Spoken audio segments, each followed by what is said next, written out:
por barulho na cidade de São Paulo crescem 40% no primeiro semestre de 2023. Repórter Maju Arruda Leite. A cidade de São Paulo registra, em média, 105 reclamações de barulho por dia. Entre janeiro e junho deste ano, foram 19.175 denúncias ao Programa de Silêncio Urbano, conhecido como PSIL. O número representa um aumento de 41% na comparação com o mesmo período do ano passado, com 13.536 reclamações. As denúncias são feitas por meio do portal e do telefone 156. Os agentes da prefeitura são responsáveis por fiscalizar e multar os locais que ultrapassam os limites de som. Caso o problema persista, o estabelecimento pode ser fechado. A infração varia de 8 a 30 mil reais.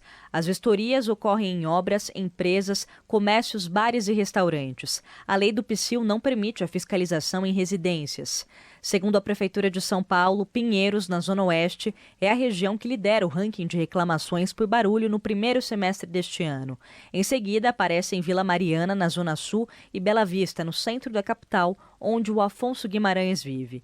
Ele conta que uma construtora tem desrespeitado as regras de ruído da cidade há pelo menos 2 meses. É barulho o dia inteiro. Tem vezes que 5 da manhã já começa a britadeira. A gente abre a solicitação no 56, mas às vezes não tem resposta. Já fazem 2 meses que eu estou sendo obrigado a conviver com esse barulho de obra, construção. Obras particulares, como a construção de prédios, estão entre as principais queixas ao PSIL.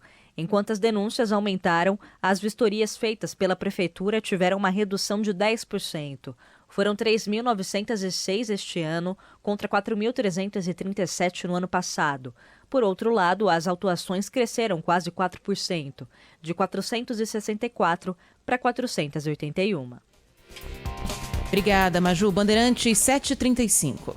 Siga a Rádio Bandeirantes no Twitter.